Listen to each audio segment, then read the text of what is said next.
welcome to episode number 40 of the IHN show because of that free dinger. There you go.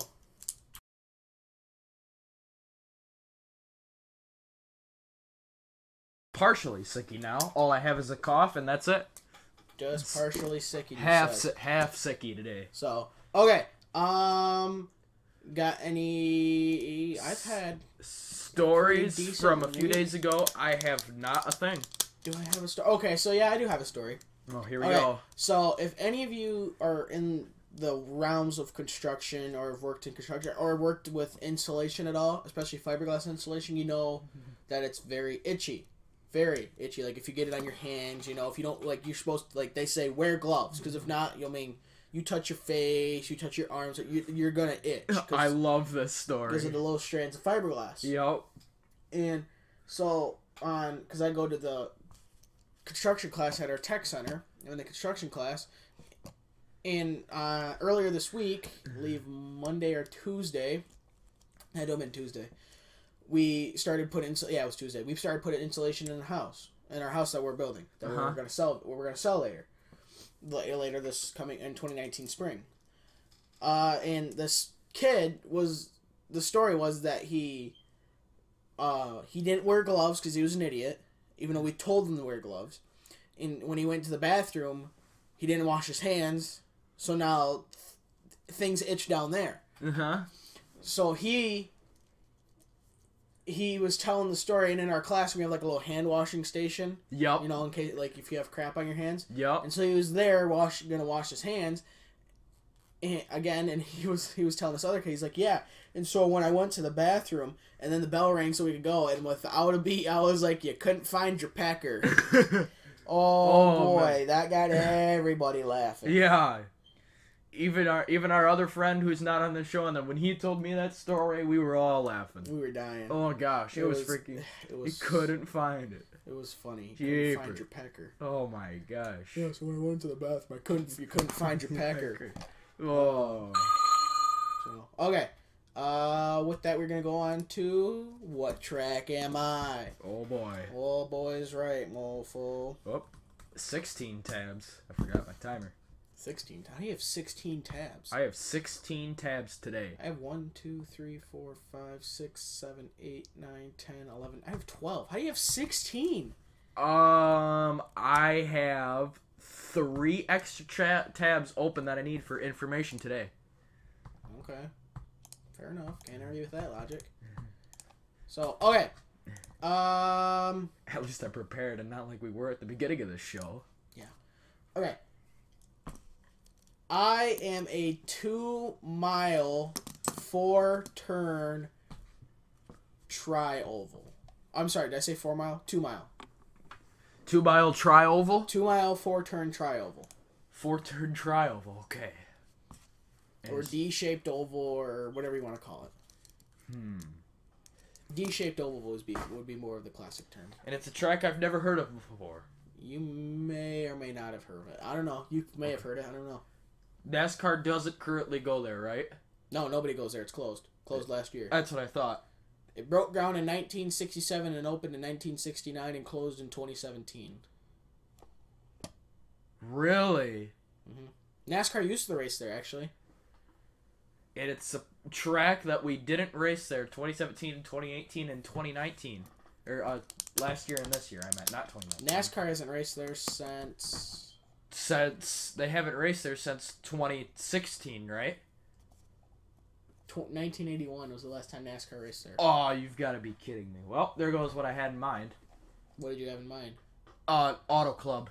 We still go to Auto Club. That's what I thought. Well, if it's nothing, never mind. I said 1981? Was the last time NASCAR was raced there.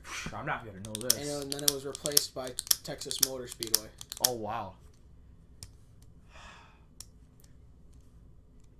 I ain't going to know this. Yeah, you might not. USAC used to race there, which USAC was IndyCar before you had IndyCar and Champ Car, or Indy Racing League and Champ Car.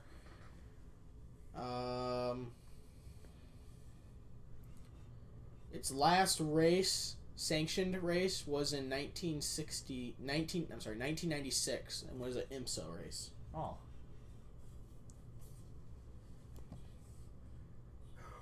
Dang. Nabbit.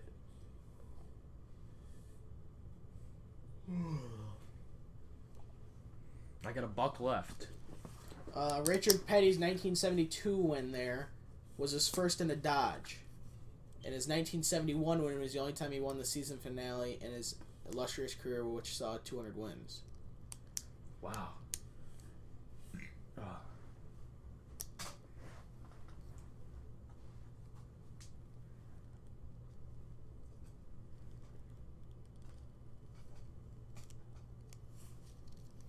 It is in the state of Texas. The last USAC race was in 1980 when the race was canceled.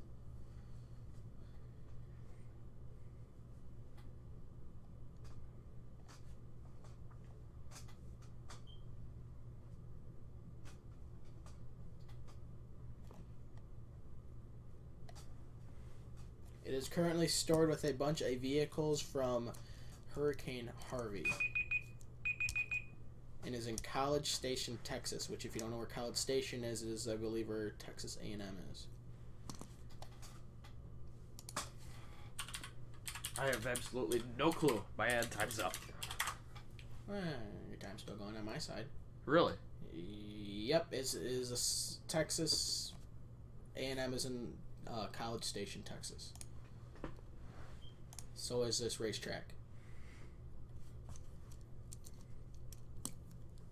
It is a sister track to Michigan.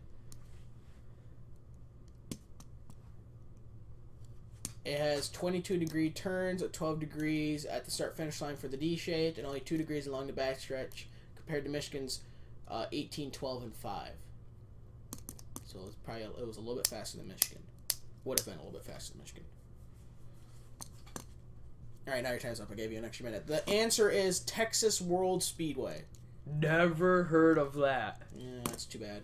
Nope. What, they got it right anyway. Why is that? Never heard of it. Sucks. One of these times you should just go home and look up a bunch of different racetracks. Because it's so hard for me to choose a track that I think you would know that's not stupid obvious. And start studying. Yeah. Or just look at the track. Just look at the name. So it's like you could say you've heard of it. Or study it. Whatever. Do something so it makes money. Because if not, I'm going to have to go through the 22 tracks that... other 22 tracks that NASCAR uses besides... What have I used? Just Charlotte. I think I've just done Charlotte. Really? So... Alright, I'm going to touch base on IndyCar, but that's going to be real quick, so...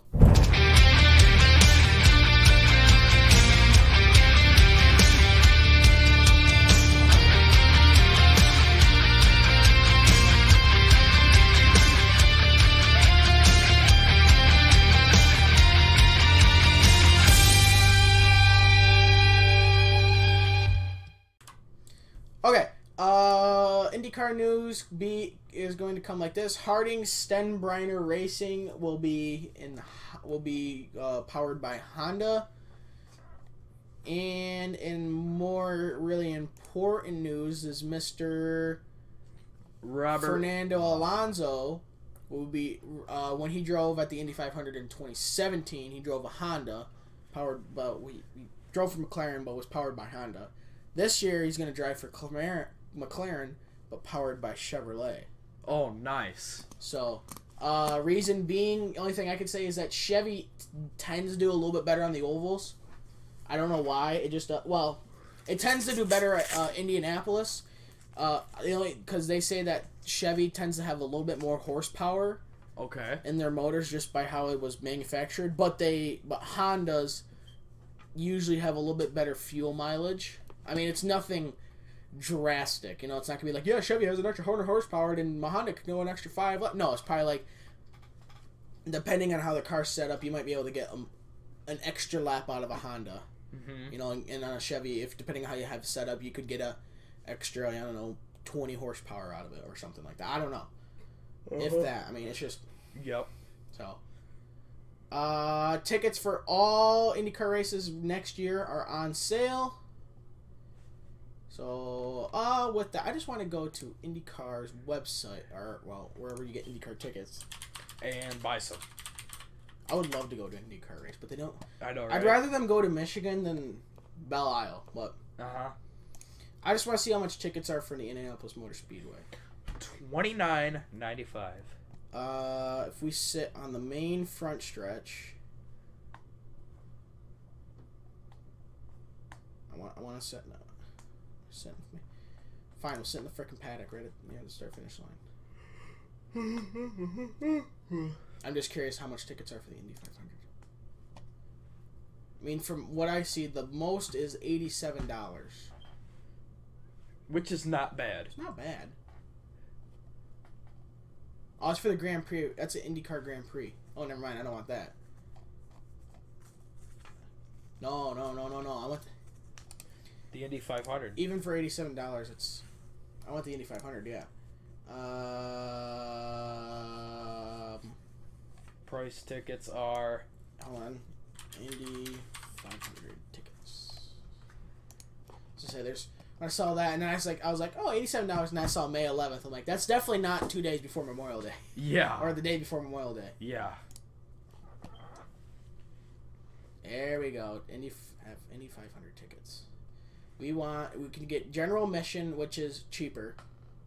It's the most affordable way to enjoy it, but you... are you 15? Yeah. Okay, good. You get in for free. It's like you do that, you go, yeah, I'm 15. Dude, you're like 83. Look at your hair. You don't have any, all right? I'm 15. No, you're not. You've scratched it all off. Yeah, maybe 15 years retired. But... Yeah, 15 years, yeah, retired. Oh, crap. Nice job, Ace. The second I was just about to say that, it came to my head. Nice job. You know, I never had to edit these. I never had to export it because I've been setting up in a way. Now you made me have to edit and export. And one episode before this episode. Kick your ass. Right now. Because of that. Son of a beach. What am I up to now? 0? You're back at 0.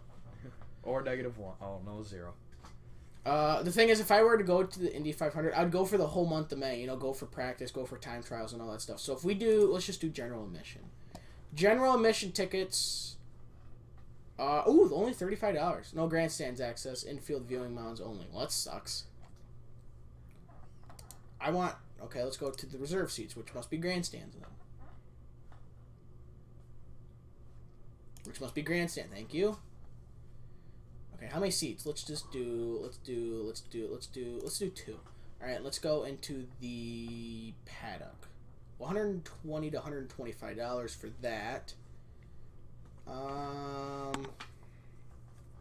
There's already a section sold out of seating. Holy cow.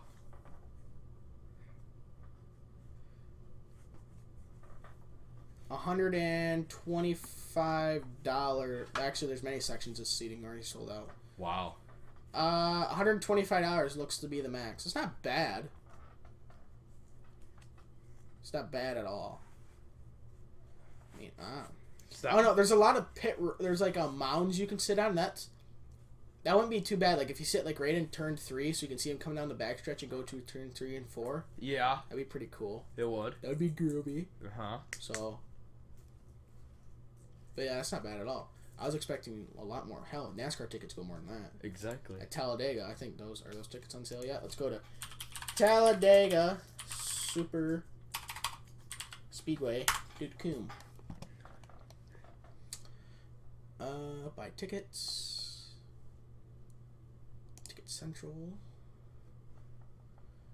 We want to go to the Geico 500 to Talladega Super Speedway.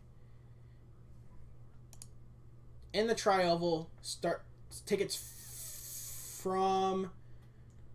The most expensive is right now is tickets from $135. Okay, that's already more than what the Indy 500 is. Exactly.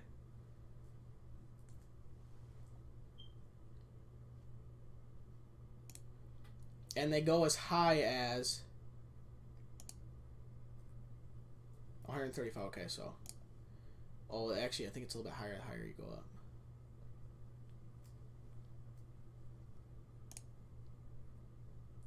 Nope, it says $135, so no matter where you sit, it's $135. That's... I don't know, it is Talladega, though, I mean... Okay. That's all I got for IndyCar. Alright, fun fact, go. Stay off your phone.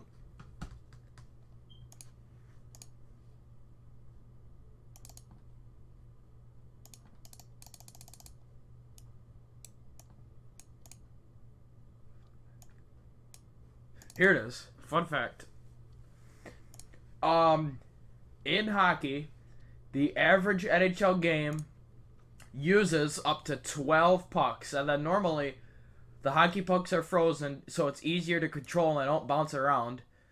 But when played with, they tend to thaw quickly, and then they're constantly getting replaced by officials, so and so, to have easier control over the puck. And there's normally a usage of 12 pucks into using a game. The last NHL game to use only a single puck, which is currently on display in the Hockey Hall of Fame, was in 1979, back in the Stone Age. And the current record for the most amount of hockey pucks used in a single hockey game is 22.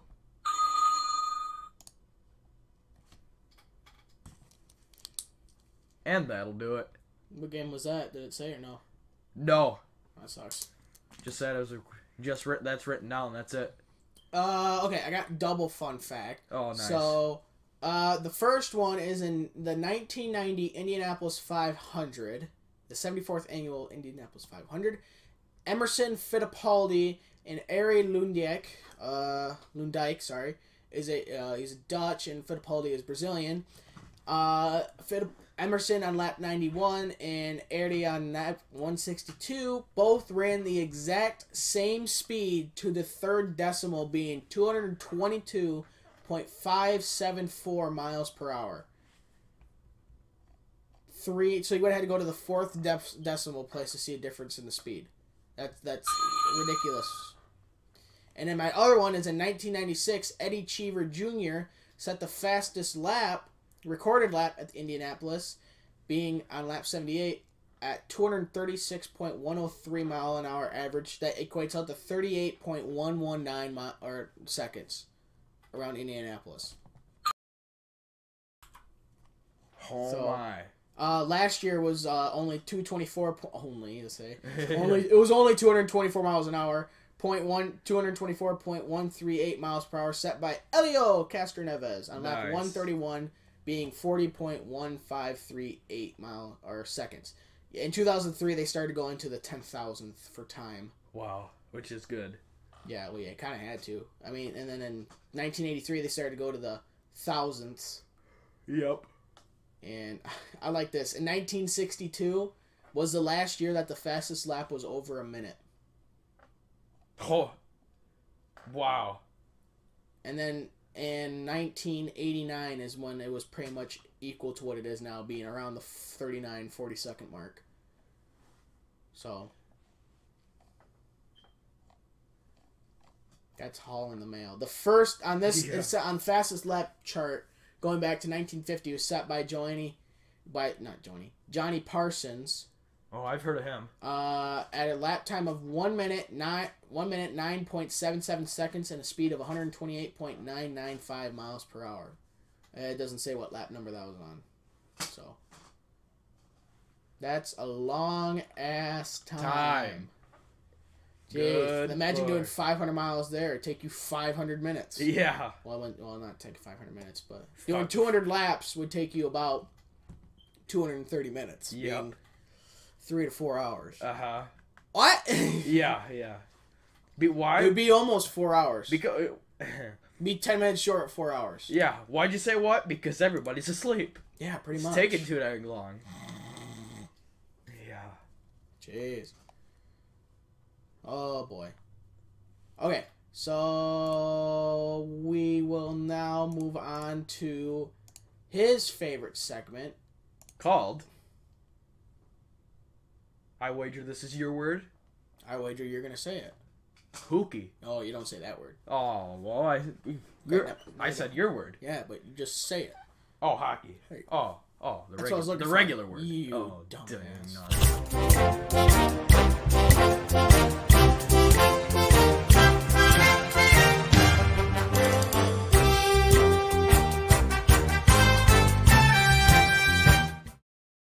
Can't take you anywhere, can I? Nope. Papers.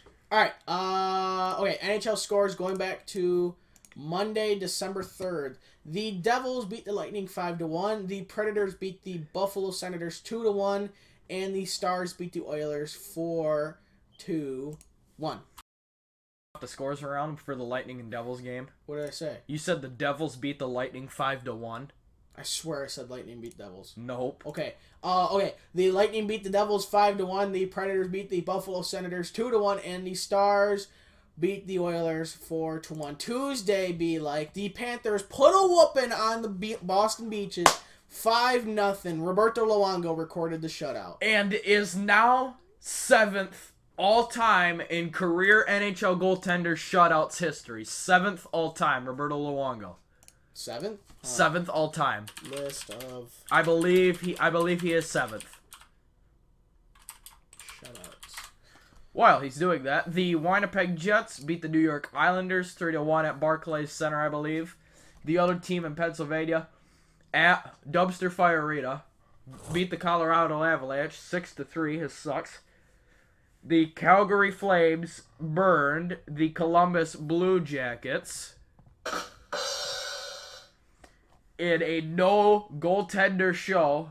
The Flames got 9 for the season highest scoring game, and the Columbus Blue Jackets got 6. The Toronto Maple Leafs beat the Buffalo Senators 4-3 in overtime.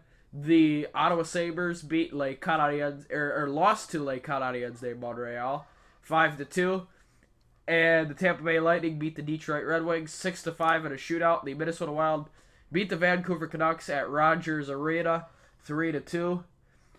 The Vegas Golden Knights won the rematch at T-Mobile Arena for the defending Stanley Cup champions, or championship matchup against the Capitals. They won 5-3. Desert Dogs beat the Kings 2-1, and that'll do it. We move on to Wednesday, which he'll read and say what he's got on his screen. Roberto Luongo is 9th. 9th. If it wasn't 7th, it was 9th. At 77. I don't know when that's this what. was. Yes, I knew it was something with 77. So I don't know when this was last update. He moved from tied for 10th to 9th. Yeah. He passed Tony Esposito. Oh, Razim Frazim. Oh, this game and sucks. Also Eddie Belfour. Oh, nice. So, and then tied for 81 at 6 is Dominic Hasek, Tiny Thompson, and Alec Connell. Marty Brodeur has the most at 125. Yeah, Dead Nuts first. Terry Shawchuck second at 103. Hey. George Hainsworth has 94 and third. Glenn Hall is fourth at 84, and Jock Strap Plant has 82 in fifth. Hey. So Roberto Luongo, here he comes. Okay, so what are we on Thursday or Wednesday? Wednesday. Okay. The Oilers beat the Blues 3-2 in a final in a shootout. The Ducks beat the Blackhawks 4-2, and the Sharks beat the Hurricanes 5-1 on Thursday. Well, that is Thursday, so we'll jump to what days we gotta go. Friday, Saturday, Sunday. Saturday through Wednesday. So Saturday, the Flyers play the Buffalo Senators at KeyBank Arena, I believe, Center. at 1 p.m. The Golden Knights go against the Los Angeles Kings at 4 p.m. The Maple Leafs go against the Boston Beaches at 7 p.m. The other team in Pennsylvania plays the Ottawa Sabres at 7 p.m. The New York Islanders play Detroit at LCA at 7 p.m. The Avalanche play the Lightning at 7 p.m. as well. The Rangers and Panthers play at 7 p.m. Free game. That means a free dinger. Capitals, Blue Jackets play at 7 p.m. Sharks and Yotes play at 8 p.m. and Predators and Flames play at 10 p.m. at Scotiabank Saddle Dome. That match is going to be hot. That was pretty good. Sunday, December 9th. The Vancouver Canucks play the St. Louis Blues at whatever arena they play at 3 p.m. Eastern. The Philly Flyers play the Winnipeg Jets at 3 p.m. Eastern at Bell MTS Place, I believe. The Boston... Winnipeg, Bell MTS Bell Place or Bell MTS Place. Yeah, Bell MTS. Yeah, Winnipeg. Yeah, Winnipeg. The Boston Beaches and the Ottawa Sabres at 5 p.m. Eastern play a game. That's at Canadian Tire Center. The Les Canadiens de Montreal are in United Center to play the Hawks at 6 p.m. Eastern. The New Jersey Devils and the Mighty Ducks of Anaheim in Honda Center at 8 p.m. Eastern. Dallas Stars and the Vegas Golden Knights. Oh my. At 9 p.m. Eastern at T-Mobile Arena. That is a free game. That means that is a free dinger. And this game right here, we have a rematch of the Battle of Canada between the Calgary Flames in Edmonton to play the Oilers at 9 p.m. Eastern, the Battle of Alberta. Predictions. For Saturday, because we skipped Saturday. I was to say Flyers and Sabres. I'm gonna go with the I'm gonna go with the Buffalo Senators. I'm also gonna go with the Buffalo Senators. Knights Kings. Gonna go with the Knights. Gonna go with the Knights. Obviously the Maple Leafs over the Beaches. I also have that. Yours truly, Harold Bluetooth, records the shutout. I believe the Maple Leafs are the only team who have not lost in overtime or a shootout. Really? They're just 20-8. I believe everybody else. Well, it's not gonna happen Saturday. I believe everybody else is lost in overtime or in a shootout. Yep. Senators or Ottawa Sabres over the other team in Pennsylvania. I also have that. Craig Bluetooth records the shutout, 21-0. Red Wings over the Isles or Isles over the Red Wings. I'm gonna go Red Wings for both. I'm gonna go. Yeah, I'll take that. Avalanche and Lightning. It's in Tampa. I'm gonna go with the Lightning. I'm also gonna go with the Lightning, but that's gonna be a good game. Rangers or Panthers. I'm gonna go with the Rangers. I'm gonna go with the Panthers. Jackets or Caps. Oh my. I'm gonna go with the Jackets. A rematch of the Metropolitan Division semifinals. Words are hard, and I'm gonna go with the Capitals in a shootout. Sharks or Yotes. I'm gonna go with the Sharks. I am also gonna go with the Sharks. I'm gonna do the Flames over the Predators. I'm gonna do the Predators over the Flames. I'm only doing that because the Predators are really hurt. Yeah, that's a thing. Canucks Blues. Go Blues, go. Go Canucks, go. Jets Flyers. I'm gonna go with the Jets. I'm also gonna go with the Jets, but I want the Flyers to win. But I need the Jets. Ottawa Sabres over the Boston Beaches. I also have that. Craig Bluetooth records a shutout. Two games in a row.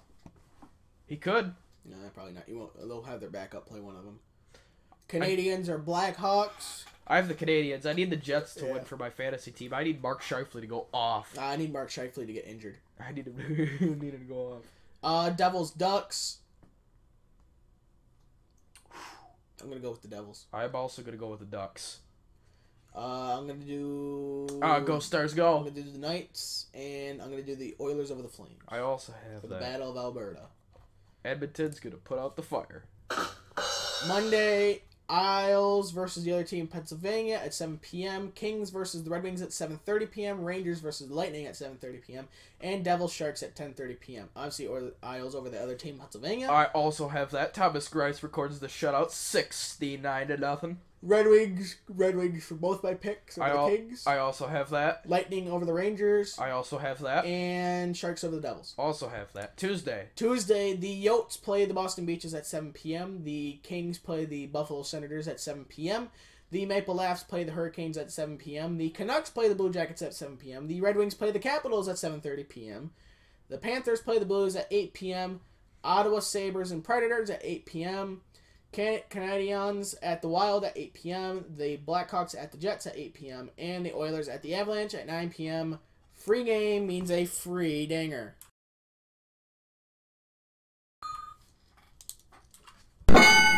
Okay. Picks. What was the first game?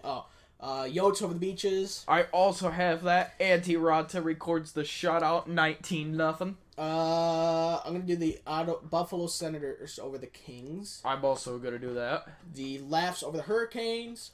I also have that. Harold Bluetooth records the shutout for my fantasy team. I don't think so. I do think so against the Canes. They can do it. No problem. Canucks or Jackets. I'm gonna go with the Jackets. Yeah, I'll take that. Red Wings or Caps. Red Wings for bias, Capitals for honesty. Exactly. Because the Red Wings played the day before. So, Panthers Blues. I'm gonna go with the Blues because they're at home. Also gonna go with that. Predators over the Ottawa Sabres. Also have that. Wild over the Canadiens. Yup. Jets over the Hawks. Yup. And Avalanche over the Oilers. Yup. All right. And Wednesdays, the Vegas 4 games. The Vegas Golden Knights are in New York to play the Islanders at 7 p.m. Eastern. The other team in Pennsylvania are going up against the Chicago Blackhawks at United Center at 8 p.m. Eastern. We need both of them to lose. Yeah. The Philly Flyers are in Calgary at Scotiabank Saddledome at 8:30 p.m. Eastern. I believe I got that right. Scotiabank yep, for the Flames. Hey, I did get that right. Right here. This is considered the battle of my second favorite team. Between the Mighty Ducks of Anaheim and the Dallas Stars. Dang near identical records. At 10 p.m. Eastern, it's at Honda Center. I just lost my tab. All right, Knights, Isles. I'm going to go with the Islanders. I'm going to go with the Knights. Go, Knights, go. Hawks over the only time I ever say Hawks over the other team, Pennsylvania. I also have that. Flames over the Flyers. I also have that. And Stars, Ducks. I wish they both get an L. All right. Stars in a shootout. Okay. They both get points. Okay. Thursday. Thursday, we don't do Thursday. Oh, yeah. So, okay. Let's update the fantasy. And look at the fantasy score. I am currently beating my bot by... Hold on. Let me go to the matchup screen. I was like, it says week 8 matchup. I had yours, yours high bolded. I was like, no, this week isn't over yet. Exactly. I'm beating your bot 91.9 to 84.8. My freaking Braden Point losing 1.1 points. USOB. My highest point producer is Victor Hedman. Really? A defenseman? Really? Oh, that's right. Tonight is Willie Knees time, boys. Hey. He debuts tonight. Big points for me. And in my fantasy team, I also picked up Jeff Skinner. You chose Jeff Skinner? I picked up Jeff Skinner because I dropped... Who did I drop? I dropped somebody. Hold on. Let me look that up. I dropped Jakub Voracek from the Philly Flyers.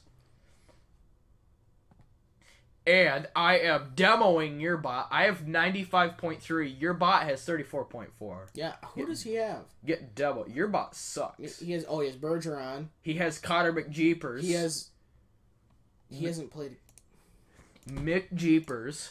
Your bot has 3 guys on the injury list. Yeah, I know. Subban, Bufflin, and Bergeron are on the injury reserve.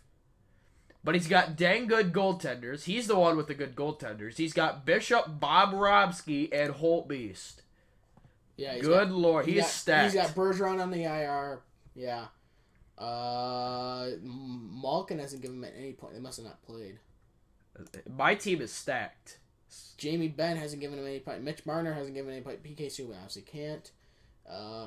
Patrick Laine only gave him 0.8 on the fantasy. What the hell? McDavid's only giving him 8.6. He's got Holtbeast and Bobrovsky. Bobrovsky's losing him 13.2. So I don't quite understand. I mean, unless Laine's, he's kind of cold. He went on a tear. In the last 3 games, he's gotten 0 points. So that would make sense why he's like. So, okay. That's scores in fantasy. Harold. What is Freddie Henderson's first name? Harold. Oh my gosh. My team is just stacked. 7 wins, 1 loss. Nylander, like I said, to be reunited with Matthews in season debut for the Maple Laughs.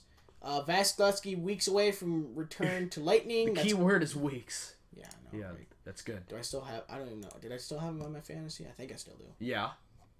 Yeah, I do. He's an injury reserve. See, I got freaking. See, this is what's killing me. Klingberg on the injury reserve. Klingberg could be back before Christmas. Great. I got Arvidsson on the injury reserve. Got nothing back on him. And Vasilevsky on the injury reserve. I only got Philip Forsberg. So. I'll do the honors. Seattle is now confirmed. Or if we didn't say this in our last show. No, because this was done on Tuesday. Seattle, the NHL, officially confirmed is the 32nd team in the NHL, but they're going to take an extra year. So Seattle will come into the league in the 2021-2022 season. When that happens, the Desert Dogs will get moved to the Central Division. They're gonna get demoed. Mm-hmm. It's gonna be a total gong show. Watch. In the expansion draft, Vegas is gonna be exempt from it. Really? Yes, because they're gonna be the NHL's being is that they're such a new team. Okay. So that works. That's why they don't want them to do that. Nice. I see why. So, the Seattle NHL expansion team to have quote-unquote perfect arena after rebuild. It's not a renovation. That was stressed at the groundbreaking ceremony outside the former Key Arena on Wednesday, the day after the NHL Board of Governors awarded Seattle with an expansion team. When Seattle opens its inaugural season in 2021-2022, will be under the same roof built for the 1962 World's Fair, the same roof that has sheltered hockey, basketball, concerts, and other events at the foot of the Space Needle. But it will be reimagined, rebuilt, state-of-the-art showplace. Workers will dig deep and lower the floor 15 feet to a total of 58 feet below grade. The arena will be 750,000 square feet and seat 17,400 for hockey with the steep, intimate bowl. Hey. 17,500 will be a little bit below average. They said that they kept the roof. We kept it. Oh my God, words are hard. We kept this majestic, beautiful roof, and we learned to build a new arena underneath it. Tim Lewicki, CEO of the Oakview Group, who's rebuilding the Key Arena. The company leading the construction told the crowd, yes, it takes more money. Yes, in order to build a world-class arena that will be a top 5 in the world for music and sports, it means you have to spend an enormous amount of money to make the arena perfect. It will be perfect. Okay, they're spending $800 million to rebuild the arena. You want to know how much Detroit spent on their brand new one? Just over $800 million. Hot dang. And that's including the new roof. So yeah, and saying something. And the odds of it just being $800 million, it's not going to be that because you'll always have. It's probably going to be close to $1 billion because you're going to have. I mean, Detroit's Little Caesars Arena, I think, started out at 6 something, and it ended at 8 just because of price increase of products. It's just gonna happen. Yeah. So it will cost $800 million.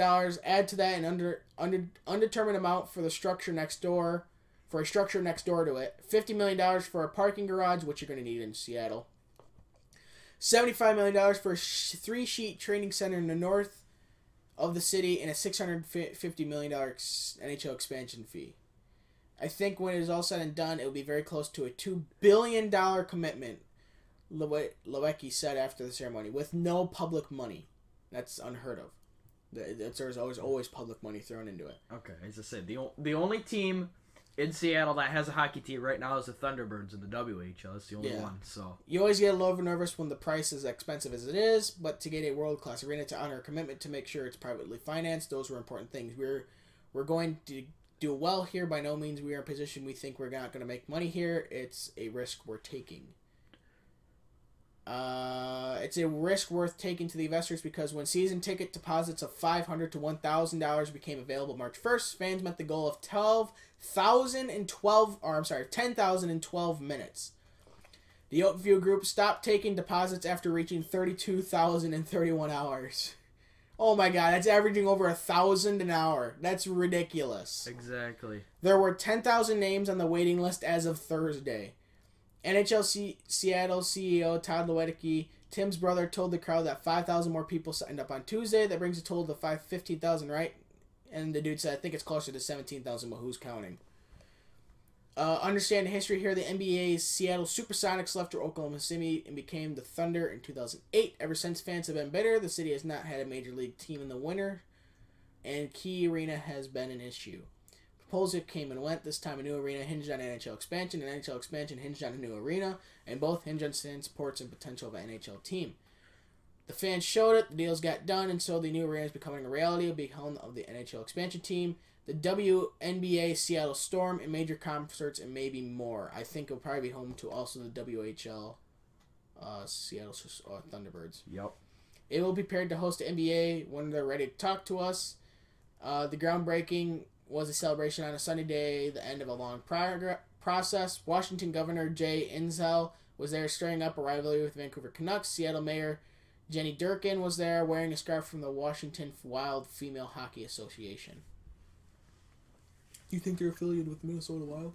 The NHL Seattle executives were there. People representing the local hockey community were there. From Seattle, the Western Hockey League, to the Minor Hockey Association, to the grassroots effort to bring the NHL to town.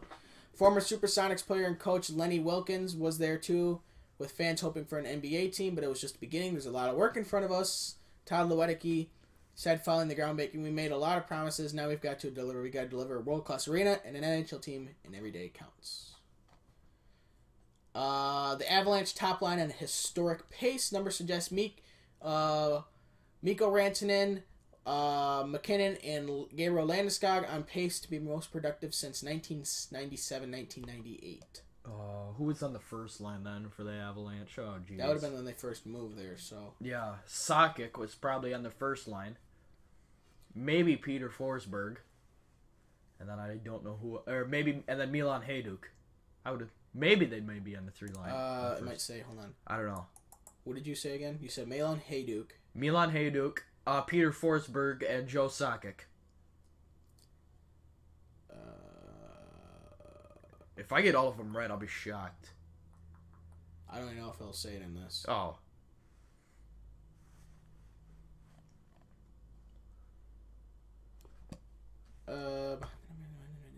McKinnon got combined for 120 points.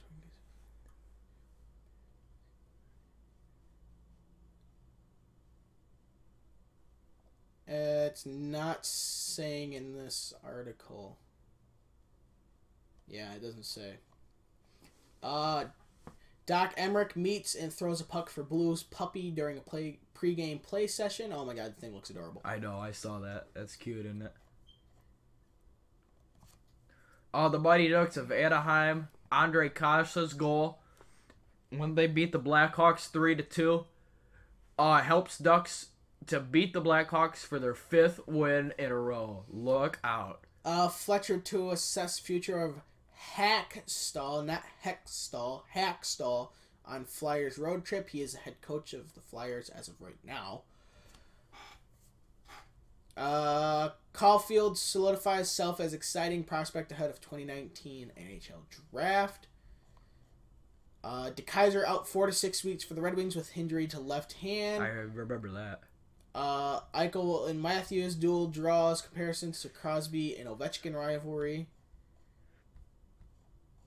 And let's see here. Hughes among 29 invited to U.S. World Junior Selection Camp. Shocker there.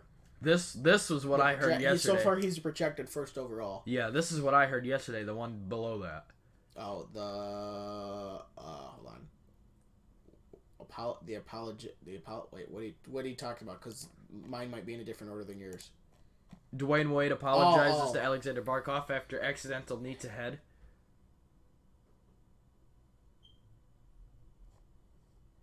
Predators GM Poley joins Executive Suite podcast. Good for him. Free outdoor fan festivals precede Winter Classic. A 3-day experience will be held in Chicago before the Bruins Blackhawks outdoor game at Notre Dame Stadium. Kuznetsov accidentally plays with holding sticks and gets penalized for it because that's a very odd rule in the NHL. It is. And the refs are pretty odd. The only time that's actually happened to be successful is when Corey Perry did it with Mikko Koivu stick. I remember that. Clancy, Lindsay among biggest short players in pre-expansion era. What do you got against short people? Exactly. And, okay, let's see here. Like I said, Nylander makes season debut. Okay, I was seeing him do good for my fantasy because he's not giving me any points right now. And that's it. Yeah, that's about it. Uh-huh. All right, so. Trade checker. Let's see if there's anything else. What's today? The 6th? Yesterday, December 5th, the other team in Pennsylvania acquired McCoy Erkamps and as a defenseman and forward Ben Sexton from the Ottawa Sabres in exchange for defenseman Stefan Elliott and forward Tobias Lindbergh. Oh, trade yesterday? Mm-hmm. Okay. So far they've made quite a few trades. The other team Pennsylvania has. Yeah. So. You want me to do my ECHL and AHL scores? Knock yourself out. All right, here we go. Today's Thursday. This episode will come up Friday. For the ECHL, we're going to start with the Toledo Walleye first. Yesterday, on Wednesday the 5th, They had a 10:35 in the morning game at home. They hosted the Cincinnati Cyclones. The Cincinnati Cyclones got 3. And the Toledo Walleye got 1. For their first end-of-regulation loss at home of the season. Toledo Walleye finally lost one. And now, wait a minute. Let me go back here. Forgot to announce the future games. This Friday, when the episode gets uploaded, at home, 7:15 p.m., they play the Tulsa Oilers. That's going to be an amazing game. The day before that, they're at home again, Saturday, to host the Wheeling Nailers, and at 7:15 p.m. at home, Eastern Time, Huntington Center. And Sunday, 4 p.m. on the road to play the Brampton Beast, and that'll do it for this week. The standings. The Newfoundland Growlers are still in first place. The Cincinnati Cyclones moved up to second. The Tulsa Oilers moved up to third. The Utah Grizzlies moved up to fourth, and the Toledo Walleye moved down to fifth. We also got the Rapid City Rush moved up to 9th. Norfolk Admirals moved down to 10th. Kansas City Mavericks moved down to 11th, and the Brampton Beast moved down to 13th. That'll do it for the ECHL and the AHL. Ho my. On Wednesday, they hosted the San Antonio Rampage at home at 7 p.m. Eastern. It was a regular game at home, Van Andel Arena. The Griffins got 4, and the San Antonio Rampage got 2. The Griffins have now won 6 games in a row and have points in their last 8 games. They are on an absolute tear right now. Thank God for that. Friday, they're in Rockford to play the Ice Hogs at 8 p.m. Eastern. Saturday, they're in Iowa at 8 p.m. Eastern. And on that, I will announce their next games after Rockford and Iowa next show. And that'll do it. So Friday in Rockford at 8 p.m. Eastern the 7th. And then Saturday the 8th, they're in Iowa at 8 p.m. Eastern. Those are road games. That'll do it for the schedule. And the AHL standings I want to take a look at. Number 1 right now, the San Jose Barracuda. They have points in their last 6 games. They're 13-3-1. Hot dang. Charlotte Checkers are second. Iowa Wild are third. The hottest team right now in the AHL, in 4th place, is the Syracuse Crunch, the 2017 Eastern Conference champions. They have points in their last 12 games. 10-0, 2-0. Jeez. They're tearing it up in 4th place. Affiliate to the Tampa Bay Lightning. In 5th is the Rochester Americans. In 6th are the Tucson Roadrunners. And in 7th is your Grand Rapids Griffins. They are 14-7-0-2. And right now the Griffins are the 2nd hottest team in the league right now, with points in their last 8 games. And that'll do it. We will now move on to On This Day. Or do we already do that? Yes. On this day, December 6th. December 6th, Wayne Gretzky scores 5 goals. Again. In 1987.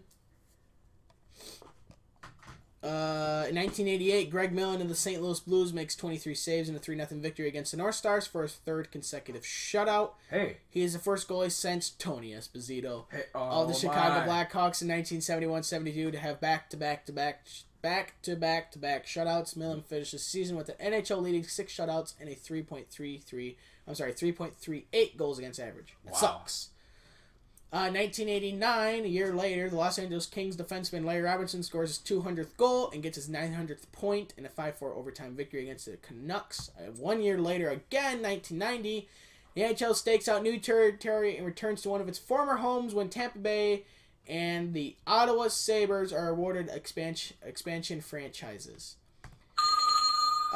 They will both make the NHL a 24-team league when they begin play in the 1992-1993 season. The Lightning are the first NHL team to make its home in Florida. The new Senators bear the name of the team that wins the Stanley Cup 6 times before playing its last game in Ottawa in 1933-1934.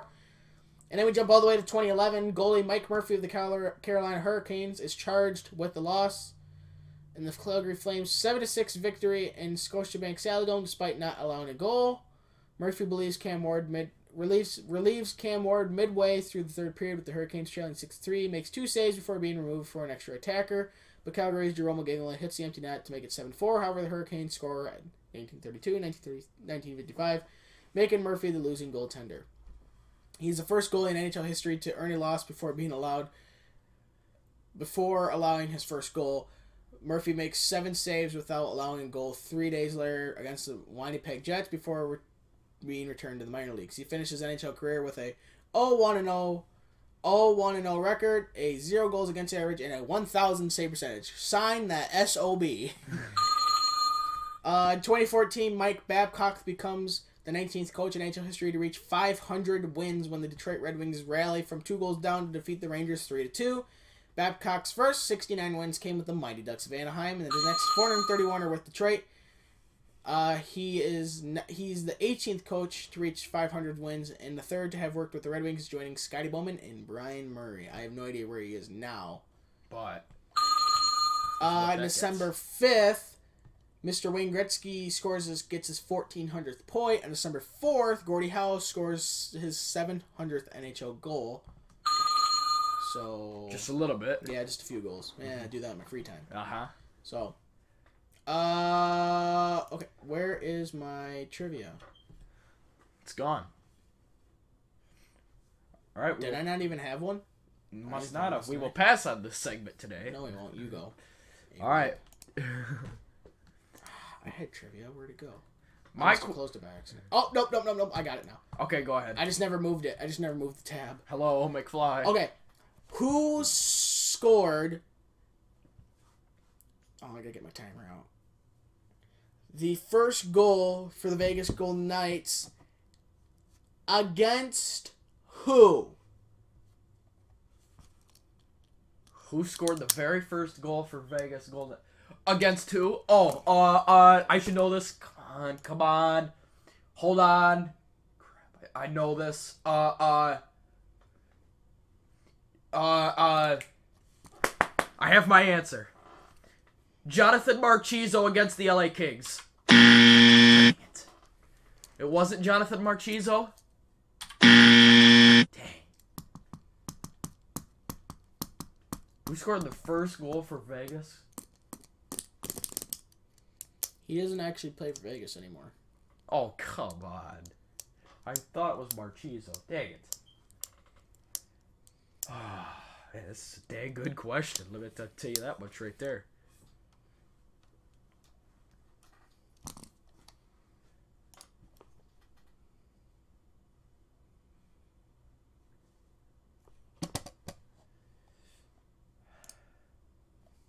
It was on the road.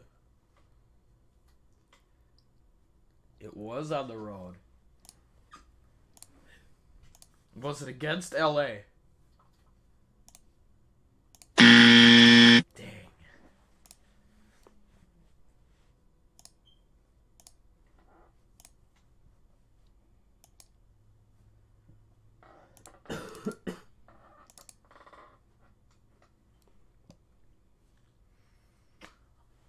I don't know initials. I don't think so. Dang. Who does he play for now? Calgary. James the Real Deal Neal. That part's right. 50% now. James the Real Deal Neal scores the first goal for Vegas. Nice. And it was on the road. Who'd they play? What division? Central. Was it against the...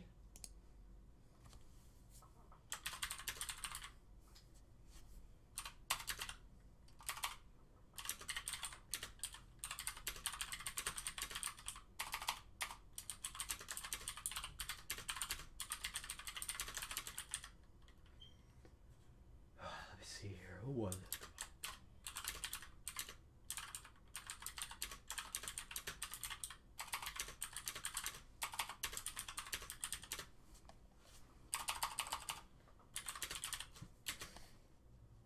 Was it the Chicago Blackhawks? James, the real deal Neal, was right. Yep. And it was against the Dallas Stars. Dang, Nab, that's right. Alright, you're up. Oh, I remember that now. Yep. Gosh, I remember that goal, too. My turn, eh? That's right, Ed. Alright. During the playoffs in the NHL... I don't think so. From 1992 to 1997, during those years, every time there was a penalty shot, it was missed, and there was a streak building up in the NHL playoffs. There was a streak of missed penalty shots from 1992 to 1997. It was broken, that streak, on May 11, 1997, when blank scored on Steve Shields in the Eastern Conference Finals. Who was that guy that scored? What team? What team? So he broke the penalty shot streak of not making them. And then made one. And made one. Against Steve Shields. Steve Shields, who played for who? I don't know who Steve Shields played for. But 1997, the guy that broke the streak, the team he played for was the Philly Flyers. The Broad Street Panzers. Steve Shields played for... You said in 1997, May 11. 97. Played for Buffalo.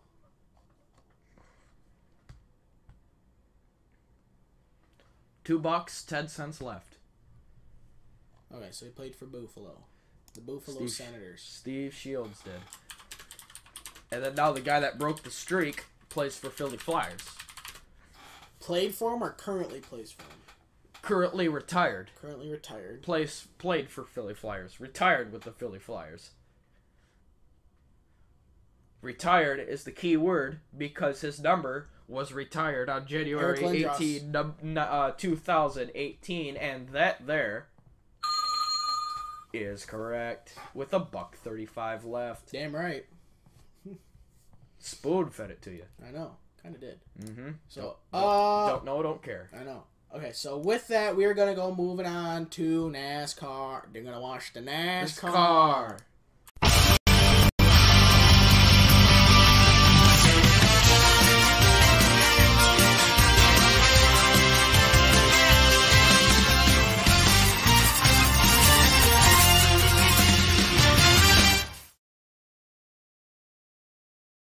Okay, NASCAR news.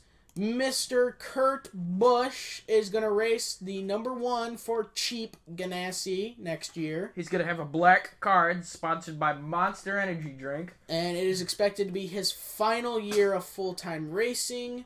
Wow. Obeka Racing to race full cup schedule with Tanner Berryhill. Big Busch. Sonoma Raceway announces its 50th anniversary celebration for the 2019 season. With that, we go back to earlier when we said that NASCAR was going to run the original circuit they ran at Sonoma, which includes the whole carousel, which is very similar to what IndyCar runs, except IndyCar does a little bit different coming to the end. They don't actually do the full hairpin, they cut it in half. Ganassi expects Jamie McFlurry to stay involved with the team. They're going to have some announcements forthcoming on that subject. Speedway Children's Charity Texas chapter distributes more than $250,000. SCC Texas has now provided $10.85 million to the area children's organizations. That's awesome. Stadium Super Trucks added to Texas Tripleheader Spring Weekend, meaning there's going to be Trucks, Xfinity, and Cup. I think that only happens about 5 times a year, if that.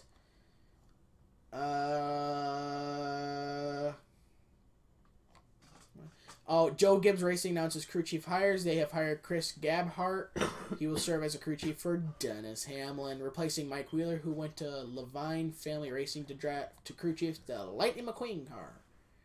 So, let me see here. Okay, so I was doing some.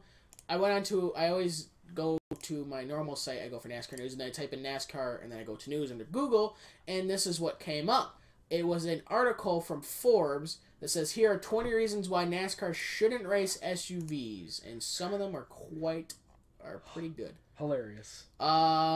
He says so I'm going to jump down to the part about the jokes he made. Yeah, it gets funny. He says, when you really start thinking about it, an SUV racing might not be such a great idea. People don't tend to race SUVs in real life. Instead, they are racing, say, for an open parking spot at the mall, with, of course, their turn signals on. Except you're doing donuts in the parking lot before you take your spot. Uh-huh. So, warming up the tires. That's pretty much. Yeah, that's right. That's right. Just to go to put it in park. Yeah. There are, of course, no turn signals in NASCAR. SUV, if there was, it'd be like that one guy turns on his right turn signal, moves to the left. Oh, you dumbass. Dude, nuts. Yeah. Just to mess with him. Yeah. Oh, he's going to go to the right. Oh, no, you're at the field wreck. He's standing house. He's at it again. And look, what happened to the snack bar? He wrecked that, too. SUVs are dependable, but not exactly sexy. So that was reason number 1. Here are 19 other reasons why it would not be such a great idea for NASCAR to pursue SUV racing. All tracks would need to be equipped immediately with a drive-through Starbucks. Yeah. All right, take 4 Goodyear tires, a can of Sunoco, and a triple latte at Grande, or whatever the hell they call it, at Starbucks. With a shot of espresso. Damn right. Pit stall spaces are way too big. SUV drivers prefer compact car-only spaces. That's true. There are no back seats in NASCAR, which mean drivers could not be distracted by reaching back to break up scraps between siblings, or scrap between 2 drunks in your Uber. Gear shift panels would need to be equipped with cup holders in which to jam their super big gulps, but how would the drivers drink them? That's a good place. There's no good place on dashboards to mount mandatory GPS devices, even though the SUVs would run in circles. It's kind of like that one commercial with Casey Kane where he had the GPS said turn left in 500 feet, and then when he won the race, the GPS was just like turn left, turn left, turn left, turn left, turn left, turn left. They doing donuts and stuff. Teared it up. Yeah. SUV racers would have to wear helmets. That would be no good. They need to be able to cradle cell phones to their ears so they can update their spouses every 5 minutes with errand updates. Race cars are clean, so no fuzzy, half-sticky, half-eaten candy bars would be rolling around on the floorboards of these SUVs, or soccer balls behind the back seat. The overhead DVD players would play the same episode of SpongeBob SquarePants, which would limit visibility. Mm-hmm. There are no doors in NASCAR racing. Drivers would need step ladders, or would need to jump to get in. Getting out of them would be hazardous because of the possibility of broken ankles. Well, if they had an SUV, Carl Edwards could do a double backflip. Yeah, there you go. Since every SUV looks more or less the same, there would be a massive confusion among drivers climbing into the right one before a race. The bumping that would go on during races would set off those deafening car alarms. I'd more or less say the airbags. And how would drivers share insurance information after all those fender benders? Family dogs hanging out rear windows would seriously affect aerodynamics. I swear, every dog that hangs out always has like the longest tongue ever. I mean, yeah. He's like licking the tailpipe. All right, yeah. It's so long. Uh-huh. Sponsor decals, we need to cover the SUV, which would severely limit open spaces for my child as an elementary school honor roll bumper stickers. Likewise, there is little free space in the rear windows for stickers where drivers just went on their vacations, or for state U mom or dad decals. Hanging dry cleaning on the low hook above the rear door would surely cause problems. Drivers would have to talk to crew chiefs over radios instead of being distracted by classic rock, kid tunes, or political shows, red or blue on XM Sirius Radio. Racing SUVs would be too hot for seat warmers, although individual climate control might be welcomed by drivers. Yep. NASCAR has no glove boxes, which would prevent drivers from stuffing ballet shoes in them while driving. Races would be too hectic for drivers to monitor the front doors on their cell phones for arriving packages from Amazon. And Land Rover or BMW or Mercedes might want to get in, and we know how NASCAR fans feel about foreign cars. Yeah, get the hell out, Toyota. Exactly. Toyota. Japanese. Ching ching chong. Japanese garbage is what it is. Uh-huh. So, okay, that's all I got. Close the tab. Toyota. Close the tab. Thank you. Okay, so that's all I got on the NASCAR. So you go first for who had that number?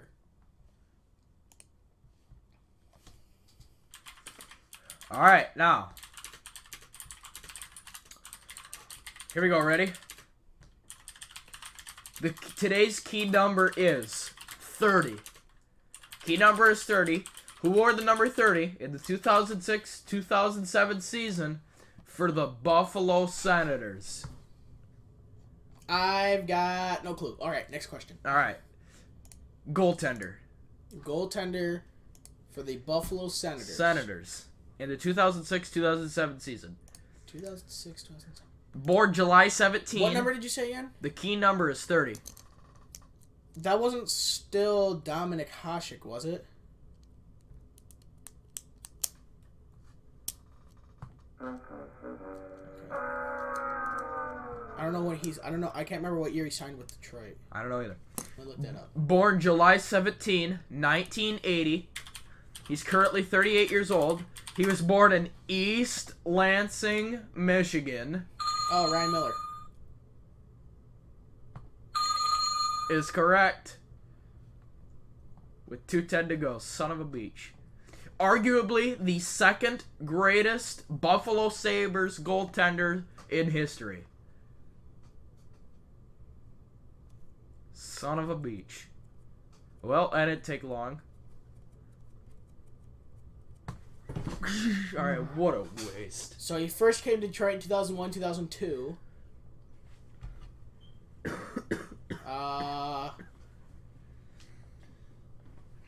I'm still sicky.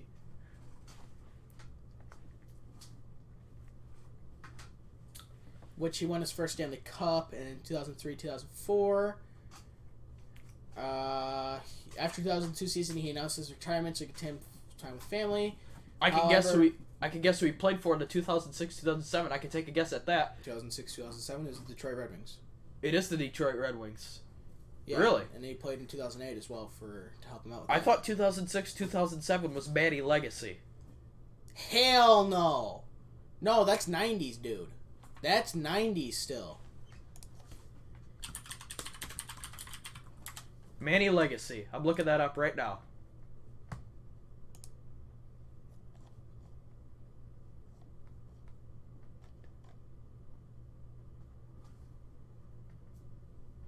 Early 2000s. Crap, it was somebody else. Chris Osgood.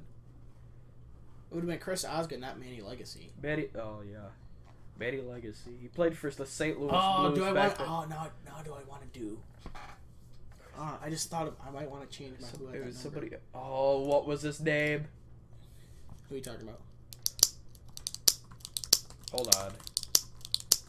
I'm thinking of somebody else. For what? Of who was the Red Wings goaltender the 2006-2007 Might have been season? Curtis Joseph. It was Chris Osgood.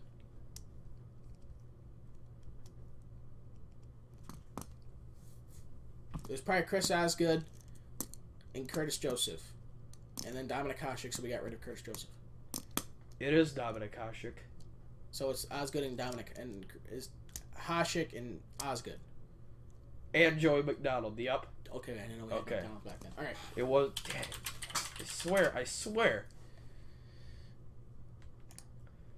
Manny Legacy was early 2000s. Mm-hmm. You've heard of him, right? Mm-hmm. Okay. Who... Hold on. I know.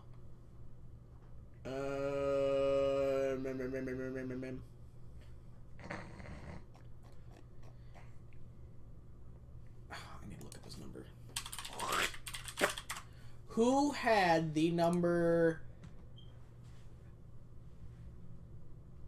29? The key number is 29. For Detroit in the 1994-1995 season. Son of a beach. The number 29. Son of a beach. He's got a little bit of extra time there, too. He was a 5'9", 167-pound midget goaltender. Caught with his left, so he's a normal goalie. He was born February 24th, 1963. He is currently age 55 from Calgary, Alberta, Canada. 29? He was selected 56th overall in the 1981 draft by the Calgary Flames for his hometown NHL team. I have my guess. Get the buzzers ready. His careers from 82 to 2002. I have my guess. Get the buzzers ready. I have them ready. Is it Mike Vernon? Oh, that I was to say. Mike Vernon is correct. All right, now we're going to go back to my other guess because that was too easy. Who had the number 35 for Winnipeg last season? 35? Still plays for Winnipeg now? No. Who did he get traded to? He's a free agent. Didn't get picked up by nobody.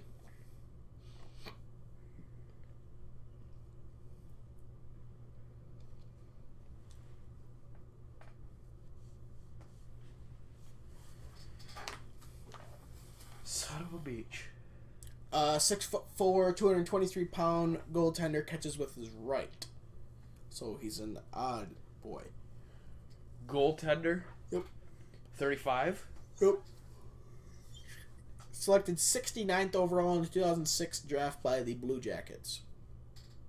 I have my first guess. Okay.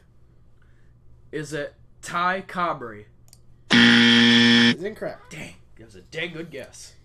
He was born May 29th, 1988. He is currently 30 years old from Oakville, Ontario, Canada.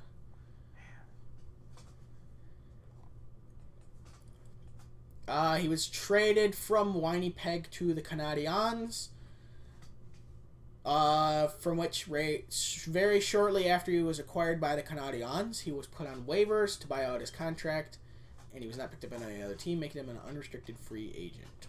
35. Man, this game's fun. It's like playing the Akinator.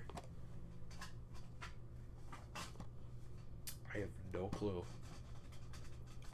His contract with Winnipeg was a 2-year, $8.3 million deal. Holy sheep! To which he played some of that with the Manitoba Moose, being one game. So it might have just been coming back from injury. I have my second guess. Is it Andre Pavlich? Dang it! That was a dang good guess. I have no idea who that is, so it's not a good guess, I guess. You've never heard of Andre Pavlich? Nope. You gotta be shipping me. Was it Ty Comrie? Crap.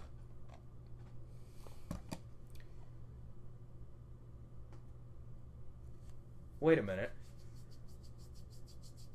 I'm not gonna get this right anyway. And if I said Ty Comrie, I think that's the dad of Eric Comrie, and then Eric Comrie was the young goalie. He wasn't the old guy, so my third and final guess is it Eric Comrie. You gotta be shipping me. The correct answer. He played for the Columbus Blue Jackets until the 2012 season, to which he was traded to the Philly Flyers. Who did he play for the 2006-2007 season? He wasn't drafted then. Oh, jeez. He signed a 1-year deal contract extension worth $101.5 million. And he had 4 wins and 2 losses in Philly and posted an impressive 1.9 goals against average and a .944 save percentage. And then later in that offseason, he replaced their starter. And then they picked up another guy, and they promoted him to the starting role. And he got his first shutout against the Ottawa Sabres in a 5-0 win. And then on January 18, 2014, he signed a 3-year contract extension with the Flyers worth $12.3 million for an average of 4.1 annually. He finished the 2013-14 season with a 33-18-7 record and a .917 save percentage, which is enough to bring the Flyers to the playoffs. And then playoffs, he started 4 games and played in 5, going 2-2 with a 1.97 goals against average and a .939 save percentage, but they were eliminated by the Rangers in 7. And then on July 1st, 2017, he was signed as an unrestricted free agent and signed the 2-year deal with Winnipeg. He was traded to the Montreal Canadiens along with forward Joel Armia. And a few draft picks for defenseman Simon Bourque. In the minutes after being acquired, the Canadiens subsequently sent him to waivers in order to buy out his contract, and he was not picked up, making him an unrestricted free agent. Son of a beach. I'm actually quite depressed now. I'm kind of upset you haven't gotten him yet. Okay, what years did he play for Philly Flyers again? He was traded there at the end of the 2013 season, April 3rd. Okay. I don't know how he was no, he can't be traded then. That's past the trade deadline. Unless he was sent on waivers. Oh. Then he could have been. Okay. Which then that isn't traded. So that date's wrong. No, it says he's traded for goaltender Michael Lettinen. And a 2015 third-round draft pick. So that date's wrong. That can't be because that's past the trade deadline. Anyways, so from 13 to 17. Can I have a fourth guess or not? Yeah, but it's not going to count towards anything. Okay. So I've giving you I've already given you up to 4 or 5 minutes. Yeah. Is it Kari Lettinen? Oh my God. Oh. Steve Mason. Oh, son of a bitch. Dang, that was Jesus. a good one. Oh, Movo. Good Lord. Steve. I thought going through the Philly Flyers things, I was like, this is prime, Columbus, Philly, and Winnipeg. I was like, right when I was going through Philly, I was like, he's got to get it now. That's why I left it out, because I was figuring it was going to be dead giveaway when I give the years he played for Philly. I was like, yep, he's going to get it if I say this. The number 35 really got me. You should have said number 1. But he was the number 35 for Winnipeg, though. Dang it. He was the number 1 for the Blue Jackets, but the number 35 for Philly. Oh, that's right. Dang it. So Steve Mason. That is as bad as William Karlsson and Zach Werenski. He officially is placed at 3rd worst all time. That was sucked. Dang, Nab. I thought that was fantastic. 3rd. That gets 3rd on my list. This game sucks. I thought you liked this game. It does, but when I get it wrong, it's just pisses you off. Oh, does it ever? So, okay. Well, that'll do it for this show. Yes, that'll do it for this show. Sorry, I was doing a little thing right there. So, as this is the end week episode release outro, well, thank you very much for watching this episode of the IHN show. We certainly hope you enjoyed. If you did enjoy, like down below and then subscribe to our channel as you can be up to date on new video releases, and hit the little bell icon so you can be notified when we upload a new episode, which is usually 4 o'clock on Wednesdays and Fridays. If you'd like to help us make the show better and easier for us to produce, and in turn be more productive and make the show better for you, please support us on Patreon. Link to that in the description below. And if you'd like to contact the show, is ihnshow@gmail.com, and that'll be in the description and on the outro screen along with our Patreon page. If you'd like to start a conversation in the comments, please do so. If you'd like to critique us anyway in the comments, please do so. We just request that there is no mean or vulgar language. Just use common sense before you type. We're all here for just good fun. All right, white flags in the air. What do you got, Sicky? Not a dang thing. Oh, you suck. All right, there goes checker flag then.